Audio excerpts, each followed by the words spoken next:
Good morning. नमस्कार, आदाब, सत श्री अकाल, वेलकम, सुस्वागतम सभी लोगों का। जी दोस्तों, क्लास लाइव हो चुकी है। ठीक 10:05 अब हुए हैं और तारीख आपको पता है 2 जनवरी सन 2025। नव वर्ष की बहुत बहुत शुभकामनाएं आप सभी लोगों को। Happy new year to all of you. जल्दी से सारे के सारे लोग यहाँ पर मौजूद हो जाइए। क्लास शुरू हो चुकी है। Class is absolutely live. और जल्दी से मुझे याद दिलाइए, लास्ट क्लास में हम लोगों ने क्या पढ़ा था। बातचीत वहीं से कंटिन्यू करेंगे। आई होप नए साल की शुरुआत सभी की अच्छी रही होगी। न्यू ईयर रेजोल्यूशन सबने बना लिए होंगे, उस पर अमल करना भी शुरू कर दिया होगा। इस साल के टारगेट्स तैयार होंगे, बस उसको इम्प्लीमेंट करने और उस पर स्टेबल रहने की जरूरत होगी। तो भाई, आप सभी लोगों को और आपके सभी परिवारजनों को मेरी और पूरे के पूरे करियर विल की तरफ से नववर्ष की बहुत बहुत शुभकामनाएं।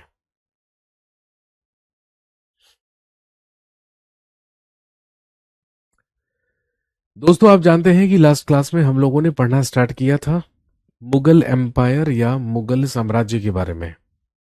और जिसमें मुगल एम्पायर या मुगल साम्राज्य में हम बात कर चुके थे नसीरुद्दीन मोहम्मद हुमायूं के बारे में।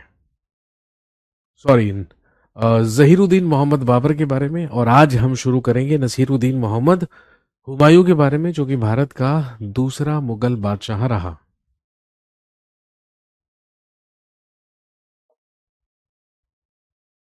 चलिए शुरू करते हैं।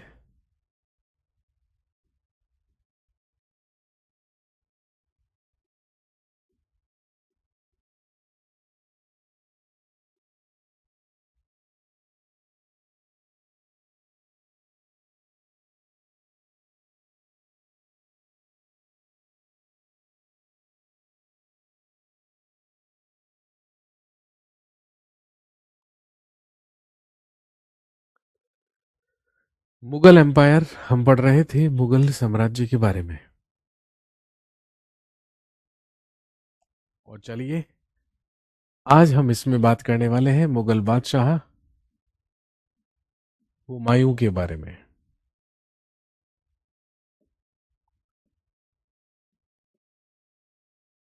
जिसका शासनकाल पहले 1530 से लेके 1540 तक रहा और फिर उसके बाद 1555 से लेकर 1556 तक।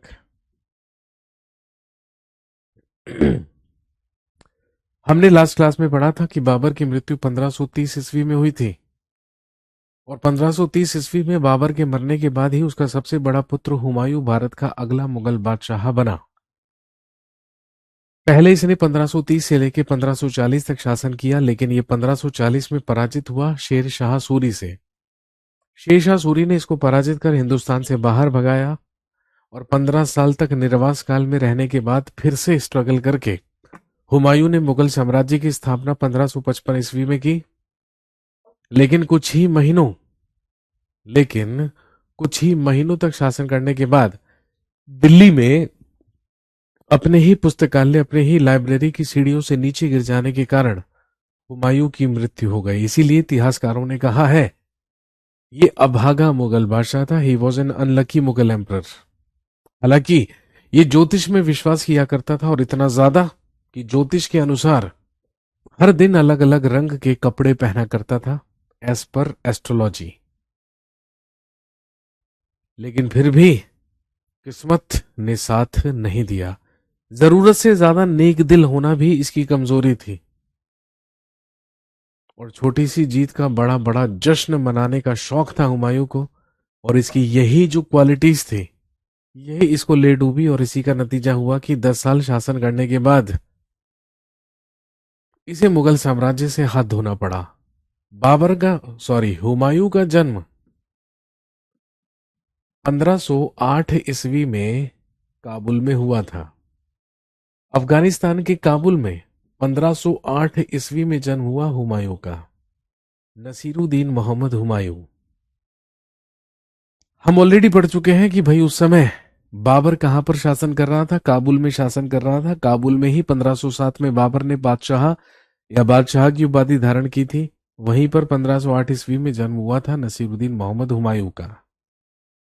बाबर के 4 पुत्र थे। Babar had 4 sons. बाबर के 4 पुत्र थे। और अगर बाबर के 4 पुत्रों की बात करें तो उसमें सबसे ही बड़ा पुत्र इसका था हुमायूं। दूसरा पुत्र कामरान। तीसरा पुत्र अस्करी। और चौथा पुत्र हिंदाल। और जैसा कि मैंने आपसे कहा कि 1530 ईस्वी में जब बाबर की मृत्यु हुई तो बाबर ने अपनी वसीयत, अपनी विल में भारत का अगला मुगल बादशाह हुमायूं को घोषित किया, लेकिन हुमायूं को यह आदेश भी दिया कि मेरे मरने के बाद आप चारों भाई आपस में लड़ाई ना करें। चगतई या तुर्क परंपरा के अनुसार साम्राज्य जहां तक भी विस्तृत है, चारों के चारों भाई उसे आपस में बराबर बराबर बांट लीजिए।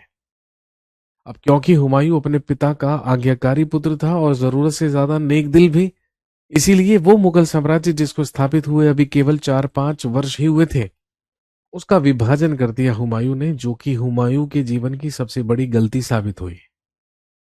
इसने अपने पास दिल्ली और आगरा रखा।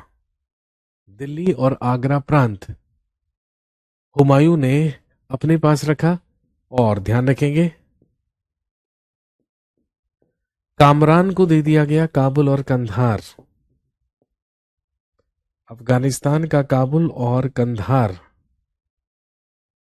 कामरान को दे दिया गया। अस्करी को मिला संभल। और हिंदाल को दे दिया गया राजस्थान का अलवर। वो मुगल साम्राज्य जिसको स्थापित हुए अभी कुछ ही समय हुआ था, उसका विभाजन कर दिया हुमायूं ने। और उधर दूसरी तरफ महमूद लोदी अभी भी जीवित था भाई, जो कि बंगाल में शासन कर रहा था। दूसरी तरफ शेर शाह सूरी यानी कि शेर खान बिहार में शासन कर रहा था। और उस समय गुजरात में शासन कर रहा था बहादुर शाह। तीनों के तीनों ही मुगलों के दुश्मन हुआ करते थे। अब हुमायूं को 2 नुकसान हुए। एक तो कमजोर साम्राज्य के साथ उसके शासनकाल की शुरुआत हुई, जिसमें 3 दुश्मन महमूद लोदी, शेर खान और बहादुर शाह इंतजार कर रहे थे। और दूसरी तरफ अपने ही तीनों भाई अपने ही विरुद्ध हो गए, अपने ही दुश्मन बन गए। बार बार हुमायूं के विरुद्ध विद्रोह करते, लेकिन हुमायूं के द्वारा विद्रोह नियंत्रित करके उन्हें माफ कर दिया जाता, क्योंकि नेक दिल हुआ करता था। सर सीक्वेंस समझने में दिक्कत तो नहीं होगी? कोई दिक्कत नहीं होगी मेरे भाई। मैं हर टॉपिक को, हर चीज को डेट के अकॉर्डिंग पढ़ाता हूं, तो इसमें सीक्वेंस समझने में गलती होने की तो कोई संभावना ही नहीं है।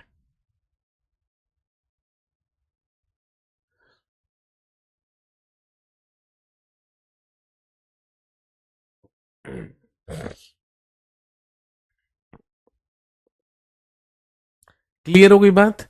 तो कहने का मतलब एक कमजोर साम्राज्य से शासनकाल की शुरुआत हुई हुमायूं की। हुमायूं ने 1531 ईस्वी में अपना सबसे पहला आक्रमण कालिंजर के किले पर किया।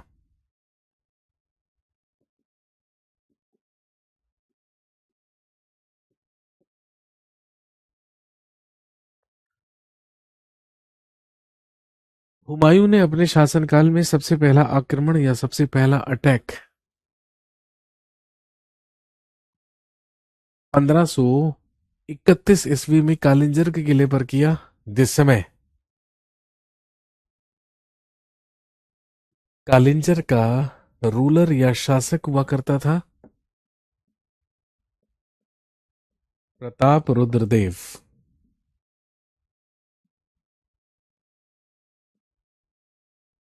उस समय कालिंजर में शासन किया करता था प्रताप रुद्रदेव।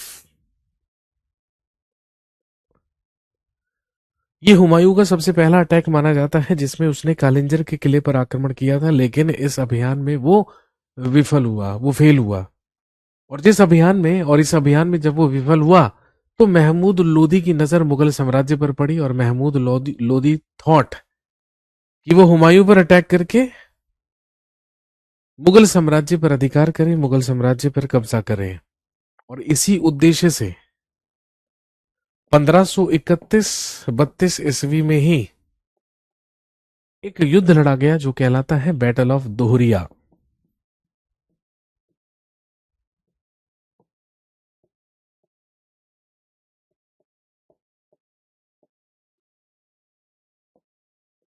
बैटल ऑफ दोहरिया या दोहरिया का युद्ध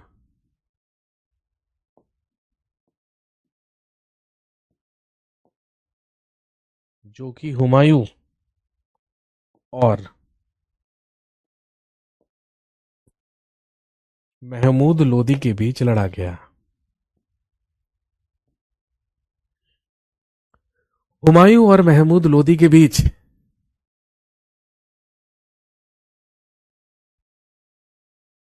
हुमायूं और महमूद लोदी के बीच लड़ा गया बैटल ऑफ दोहरिया या दोहरिया का युद्ध। और ध्यान रखेंगे, in this battle Humayun defeated Mahmud Lodi.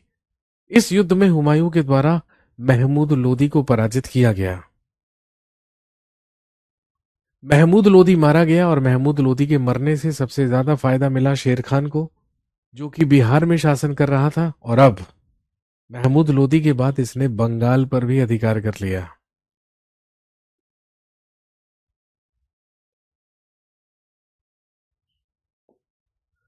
Humayun के लिए सबसे बड़ा थ्रेट, सबसे बड़ी टेंशन शेर खान हुआ करता था, जो कि बिहार का शासक हुआ करता था और वाराणसी के ही समीप चुनारगढ़ में रहा करता था, चुनारगढ़ के किले में रहा करता था। और हुमायूं अच्छी तरीके से जानता था कि अगर खुद चैन से शासन करना है तो शेर खान का मरना जरूरी है।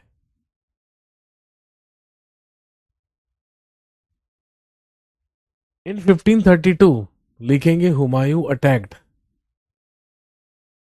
चुनारगढ़।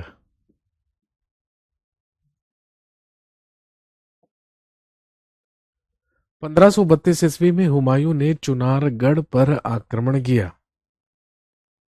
हुमायूं अपनी सेना लेकर गया और इसने जाकर चुनारगढ़ के किलों या किले को चारों तरफ से घेर लिया।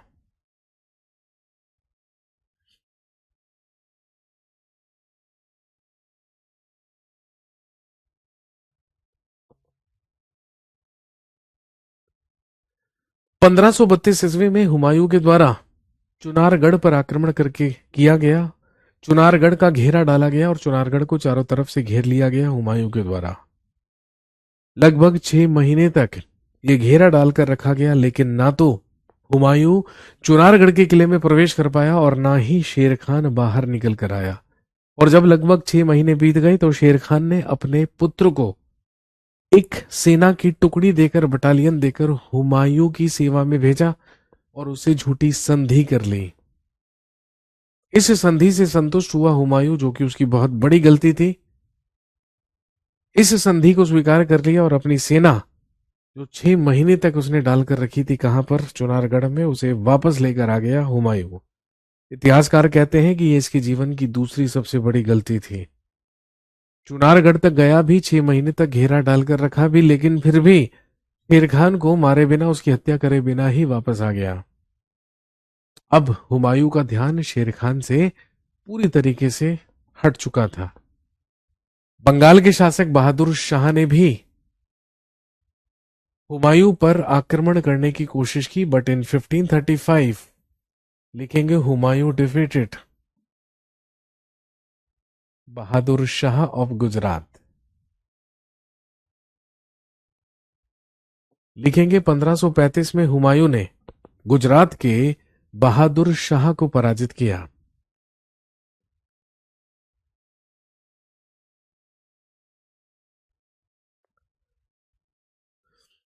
पंद्रह सौ पैंतीस ईस्वी में हुमायूं ने गुजरात के बहादुर शाह को पराजित किया। और ध्यान रखेंगे, इसी अटैक में हुमायूं का साथ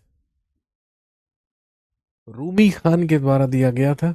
जिसने उसकी तोपों का संचालन किया था। इसके बाद शेर Khan became a more powerful ruler. इसके बाद शेर खान और भी शक्तिशाली शासक बन गया और उसने योजना बनानी शुरू कर दी कि वो हुमायूं पर आक्रमण करके मुगलों को हिंदुस्तान से बाहर निकालेगा। लेकिन जिससे पहले कि शेर खान हुमायूं पर आक्रमण करता, हुमायूं ने जल्दबाजी दिखाई और 1538 ईस्वी में एक बार फिर से चुनारगढ़ पर आक्रमण कर दिया।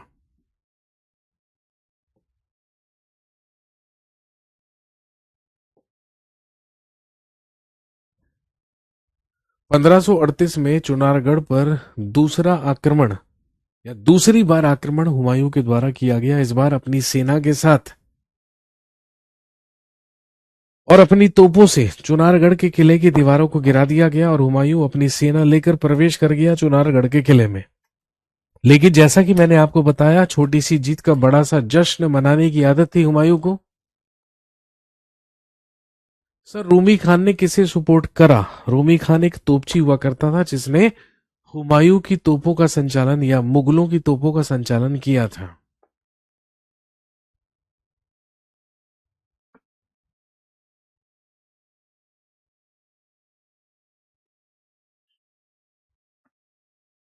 अब हुमायूं अपनी सेना लेकर चुनारगढ़ के किले में प्रवेश तो कर गया, लेकिन वहां शेर खान नहीं था। शेर खान वहां से पहले ही निकल चुका था बंगाल की तरफ। इसीलिए अब मैंने कहा कि हुमायूं की आदत थी छोटी सी जीत का बड़ा सा जश्न मनाने की। जैसे ही चुनारगढ़ के किले पर अधिकार किया गया, जश्न मनाना शुरू कर दिया गया। लगभग 1.5 महीने तक जश्न चलता रहा। सुल्तान और बादशाह में क्या अंतर है? सुल्तान एक उपाधि है जो बगदाद के खलीफाओं के द्वारा दी जाती थी, जो उपाधि सबसे पहले इल्तुतमिश को मिली दिल्ली सल्तनत में, और दिल्ली सल्तनत के शासकों को ही सुल्तान कहा गया। लेकिन मेरे भाई, बादशाह वो उपाधि है जो 1507 में बाबर ने ली थी काबुल में। और मुगल साम्राज्य में जितने भी शासक हुए उन सब ने बादशाह की उपाधि धारण की। बादशाह का मतलब होता है अस्टेबल रूलर, एक स्थिर शासक। तो मुगल साम्राज्य में हम जितने भी रूलर्स पढ़ते हैं वो कहलाते हैं बादशाह। दिल्ली सल्तनत में जितने भी रूलर्स होते हैं वो कहलाते हैं सुल्तान। इतना सा अंतर है भाई, बस।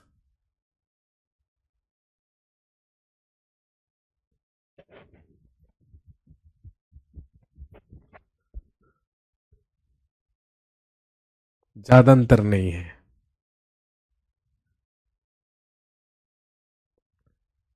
उतना ही अंतर है जितने घोड़े, गधे और खच्चर में होता है। बस। चलिए आगे बढ़ते हैं। अब मैंने आपसे कहा कि लगभग 1.5 महीने तक अपनी सेना के साथ चुनारगढ़ के किले में जश्न मनाता रहा हुमायूं। लेकिन इसके बाद हुमायूं पीछा करते हुए शेर खान के पीछे बंगाल गया और बंगाल के गौड़ नामक स्थान पर पहुंचा। और जब वो गौड़ नामक स्थान पर पहुंचा तो वहां पर उसने लाशों के ढेर देखे, जिसे देखकर उसने उस स्थान को नाम दिया जन्नताबाद। और इतना ही नहीं, अब हुमायूं अपनी सेना लेकर बंगाल तक पहुंच चुका था, लेकिन अभी तक भी शेर खान हाथ नहीं आया था, क्योंकि शेर खान ने ही तो स्ट्रेटेजिकली हुमायूं को कहां तक बुला लिया? बंगाल तक। लेकिन अब हुमायूं के पास कोई चारा नहीं था सिवाय अपनी हारी थकी सेना को लेकर वापस लौटने के। जब हुमायूं अपनी सेना लेकर बंगाल से वापस लौट रहा था तो रास्ते में बिहार में बक्सर के पास चौसा नामक स्थान पर उसका इंतजार कर रहा था शेर खान। 1539 में एक फेमस बैटल लड़ा गया जो कहलाता है बैटल ऑफ चौसा, जो कहलाता है चौसा का युद्ध।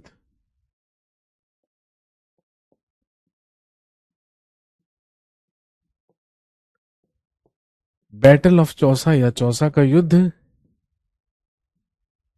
जो कि हुमायूं और शेर खान के बीच लड़ा गया।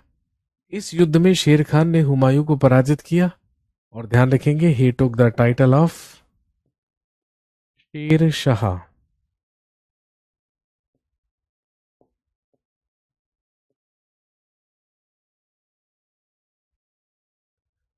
शेर खान ने हुमायूं को पराजित किया और हुमायूं को पराजित करके इसने शेर शाह की उपाधि धारण कर ली।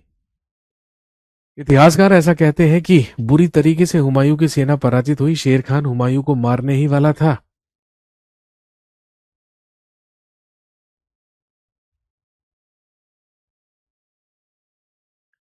कि हुमायूं अपनी जान बचाने के लिए अपना घोड़ा लेकर नदी में कूद गया, और जैसे ही नदी में कूदा तो वहीं पर एक नाविक पहुंचा, वहीं पर एक भिश्ती पहुंचा जिसका नाम था निजाम। और ध्यान रखेंगे, उसी निजाम नामक व्यक्ति ने हुमायूं को डूबने से बचाया और अपनी नाव में सवार करके उसे वहां से फरार कर दिया। किसी तरीके से हुमायूं जान बचाकर भागा चौसा के युद्ध में, और जब जाकर अपने सिंहासन पर बैठा तो सिंहासन पर खुद नहीं बैठा। उसी नाविक, उसी भिश्ती, उसी निजाम नाम के व्यक्ति को उसने बुलाया और एक दिन के लिए अपने सिंहासन पर बिठाया और उसे बनाया एक दिन का बादशाह। तो आपसे पूछेंगे, भारत के इतिहास में एक दिन का बादशाह बनाने वाला शासक हुमायूं था। उसने निजाम को एक दिन का बादशाह बनाया था, और जब ये एक दिन का बादशाह बनाया गया तो इसी के द्वारा चमड़े के सिक्के या लेदर कॉइन से चलवाए गए। लेकिन शेर खान अब डिसाइड कर चुका था हुमायूं को हिंदुस्तान से बाहर निकालना। इसीलिए अगले ही साल 1540 में बैटल ऑफ बिलग्राम,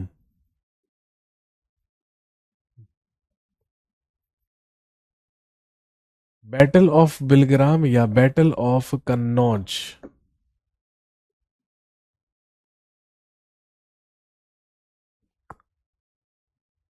बिलग्राम या कन्नौज का युद्ध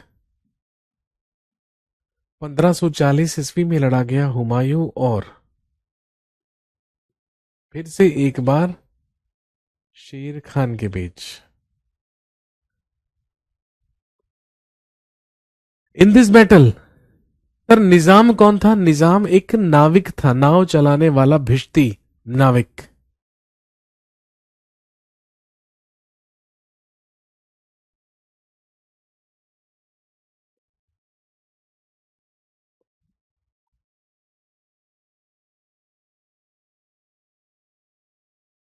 इस युद्ध में भी शेर खान डिफीटेड हुमायूं, शेर खान के द्वारा हुमायूं को पराजित किया गया।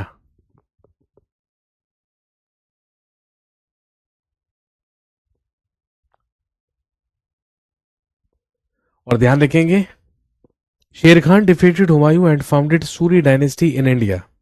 इसी युद्ध में शेर खान ने हुमायूं को पराजित करके भारत में सूरवंश या सूरी वंश की स्थापना की, जो कि भारत का द्वितीय अफगान वंश कहलाता है। और उधर हुमायूं से मुगल साम्राज्य छिना। 1541 ईस्वी में हुमायूं गॉट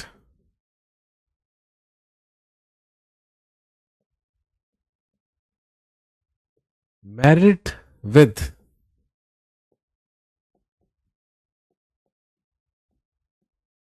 हामिदा बानो बेगम।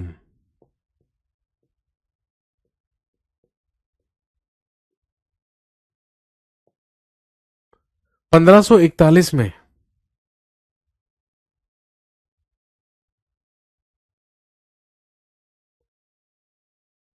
सर, शेर खान का रियल नेम क्या था? फरीद। शेर खान का वास्तविक नाम फरीद था। एक शेर मारा उसने, इसलिए वो शेर खान कहलाने लगा। हुमायूं को चौसा के युद्ध में हराया तो शेर शाह कहलाने लगा। कन्नौज के युद्ध में शेर खान हुमायूं को हरा के इसने अफगान वंश की स्थापना की, तो ये शेरशाह सूरी कहलाने लगा। सर, फर्स्ट अफगान डायनेस्टी कौन था? लोदी वंश कहलाता है पहला अफगान वंश, पहली अफगानी डायनेस्टी। 1541 में हुमायूं ने हामिदा बानो बेगम के साथ विवाह किया, निकाह किया, जो कि इसके भाई हिंदाल के गुरु मीर अली की बेटी हुआ करती थी। हुमायूं का एक मित्र हुआ करता था जो कि राजस्थान में अमरकोट का राजा हुआ करता था, जिसका नाम राजा वीरसाल था। अब हुमायूं का साम्राज्य तो उससे छीना जा चुका था, इसीलिए उसने अपने मित्र राजस्थान के अमरकोट के ही राजा वीरसाल के यहां शरण ली। लिखेंगे Humayun went to king Virsal of Amarkot Rajasthan. Humayun ने राजस्थान के अमरकोट के शासक राजा वीरसाल के यहां शरण ली, या ये राजा वीरसाल के यहां मदद मांगने गया।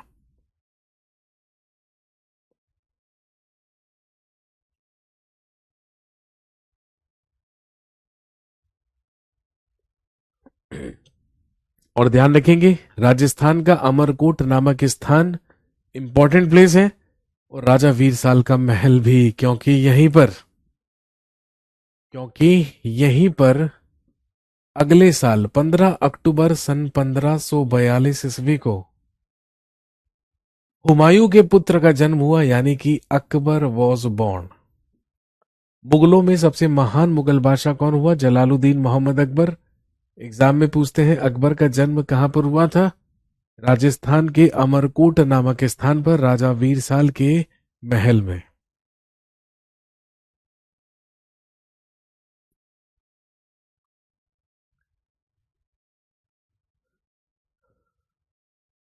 पंद्रह अक्टूबर सन 1542 ईस्वी को अकबर का जन्म हुआ था।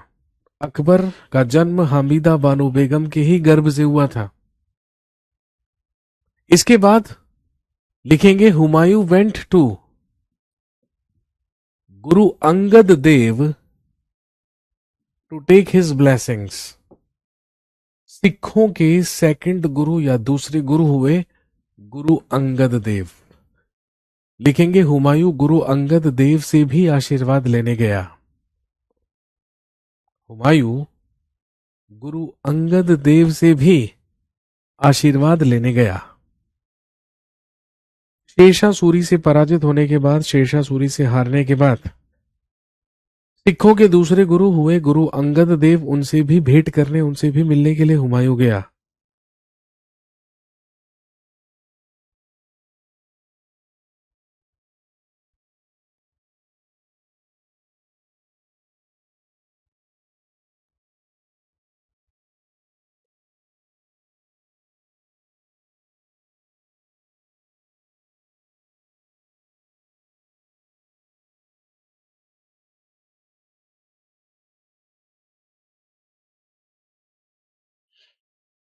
और ध्यान रखेंगे, गुरु अंगद देव से ही आशीर्वाद लेने के बाद फाइनली हुमायूं डिसाइडेड कि अभी तक लाइफ में जितनी भी गलतियां की हैं उन सबको अब सुधारना है, और वो मुगल साम्राज्य जिसकी बड़ी मशक्कत के बाद मेरे पिता बाबर ने स्थापना की थी, अब उसको रीएस्टैब्लिश करना है।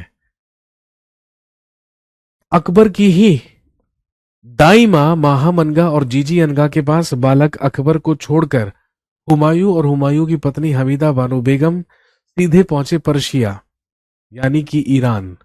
और ध्यान रखेंगे, ईरान के ही शाह या शासक से मदद मांगी काबुल और कंधार को कॉन्कर करने में, और ईरान के शासक से ही मदद लेकर 1545 ईस्वी में हुमायूं कॉन्कर्ड काबुल एंड कंधार। 1545 में हुमायूं ने काबुल और कंधार पर अधिकार किया, जिसमें मदद की ईरान के शासक ने और बैरम खान ने। और आप जानते हैं हुमायूं का सेनापति हुआ करता था बैरम खान, कटप्पा की तरह वफादार सेनापति। 1545 ईस्वी में हुमायूं के द्वारा काबुल और कंधार पर अधिकार कर लिया गया, जहां पर उसी का भाई शासन कर रहा था, जिसका नाम था कामरान। अब हुमायूं ने जल्दबाजी नहीं दिखाई, इसने काबुल में ही रहकर शासन किया और इंतजार किया कि जैसे ही सूरी डायनेस्टी या सूरवंश हिंदुस्तान में कमजोर होगा तो यह हिंदुस्तान की तरफ रुख करेगा और फिर से मुगल साम्राज्य की स्थापना करेगा। लंबे समय तक काबुल में ही शासन करने के बाद फाइनली 1554 ईस्वी में हुमायूं ने हिंदुस्तान की तरफ बढ़ना शुरू किया। सबसे पहले 1554 में अधिकार किया पेशावर पर। उसके बाद 1555 ईस्वी में पेशावर के बाद अधिकार कर लिया